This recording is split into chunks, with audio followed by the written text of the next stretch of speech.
Good morning, everyone. In today's session, we will be dealing with what is meant by strategic leadership, power, types and sources of power, information system, behavioral implementation, and corporate social responsibility. In the last modules, we were looking into the different implementations of strategic implementations like procedural implementation, behavioral implementation, resource allocation, etc. So, in this, we will be looking at what is the importance of leadership in strategic implementation. So, let's see the definition of strategic leadership. Strategic leadership refers to a manager's potential to express a strategic vision for the organization or a part of the organization and to motivate and pursue others to acquire that vision. Strategic leadership can also be defined as utilizing strategy in the management of employees. We had seen the difference between strategic formulation and implementation, and in that one we have seen that if for strategic formulation, if we need more of initiative or innovative skills, for strategic implementation we are looking more into uh, administrative thing. One formulation is more of entrepreneurial skills, but implementation is more of a leadership skills. So leadership plays a vital role in strategic implementations. Leaders generally divide strategy formulation and implementation into 5 steps. Okay, first one being the leader should be able to create a vision that must be attached with the firm's value, and also vision must be supportive and understandable. Second one, leaders are responsible to set organizational goals and objectives, especially their work is to define long-term measurable objectives. Third one, they should define what would be most appropriate way to cope with the situation requirement, and they are the people who are responsible for implementation of strategy, and if required, when and where required, the change and development of the strategies need to be done. So leadership skill is something which is vital in strategic implementation, and this can be done in three different way. Like a leader is an innovator, leader is an analyst, and leader is a decision maker. As an innovator, a leader should take care about every aspect that can ensure the effectiveness in the organization. They should carefully develop and execute strategies which will be leading towards the vision and mission of the organization. Leader as an analyst, it is the responsibility of a leader to analyze the situation and find gap between the current and desired state. And the last one, leader as a decision maker. As a decision maker, leaders make decisions that help to achieve vision. So the most important role of a leadership is to make decisions. So, three things, three roles are played as as a leader, innovator, analyst, and decision maker. So, strategic leadership, what is the definition? We have seen what is the role of strategic leadership in strategic implementation. We have seen like from vision, mission to implementation, they play a vital role.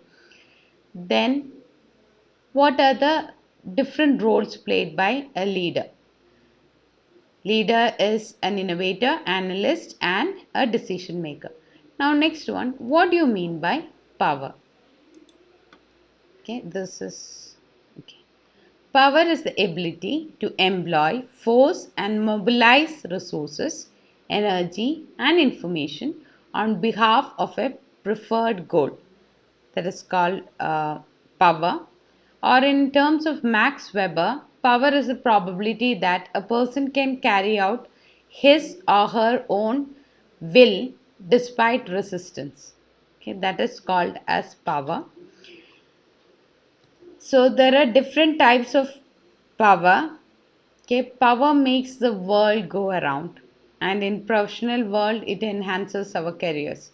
So let's see the different types of powers. First one is legitimate power, reward power, coercive power, referent power, and expert power. Legitimate power refers to the power which is gained because of the position they are handling. Okay, so power that is given to a person based on their position or role is known as legitimate power, or otherwise called as positional power. Yes. Next one, reward power. Reward power is closely linked with legitimate power. Reward power is the ability that one holds to initiate or give incentives and compensation in an organization. Okay. Reward power that is used fairly can be highly motivating to the employees. So, the power which is associated with the position in order to give the rewards is what is called as reward power. Next, the next one is cohesive power. Cohesive power means it is something like because of fear, or because of the fear of getting punished, you are doing some work. So that is called as cohesive power.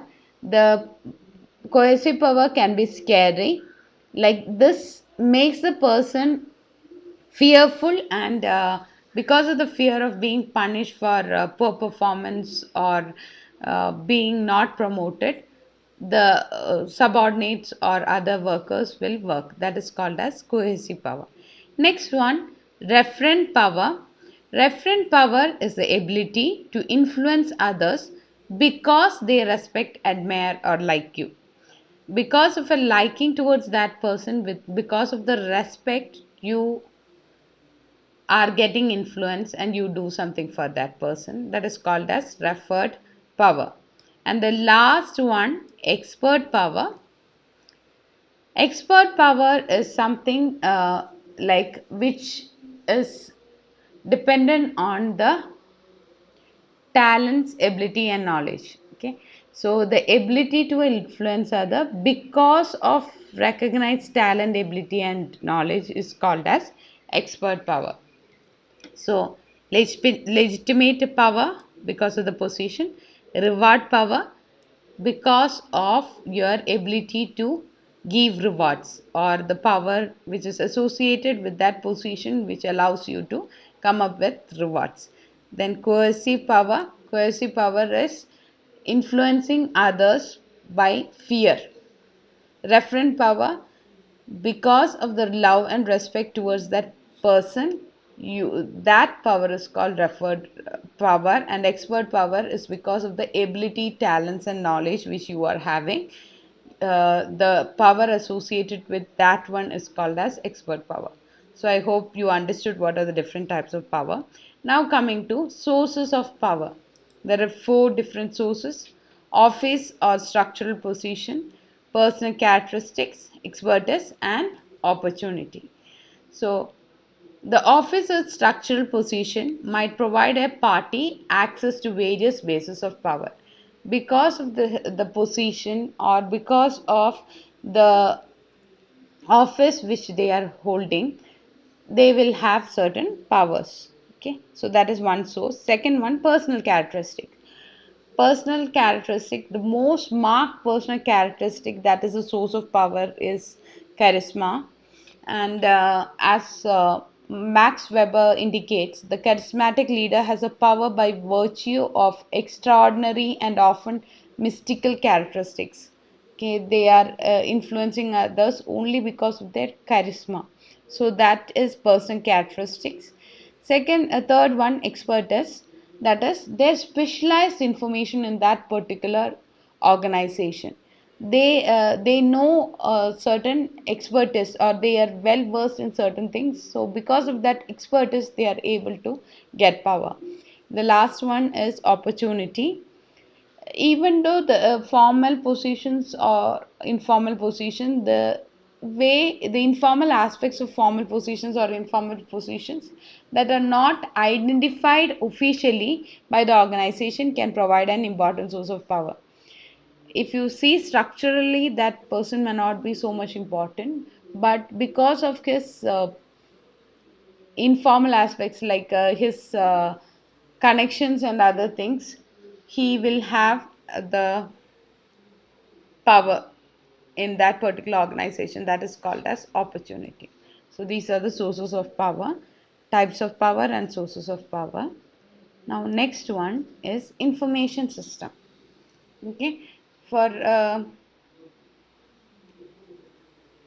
information system is something wherein which enables the manager to recognize what they need to grasp in order to perform their task and also to coordinate their activities with others.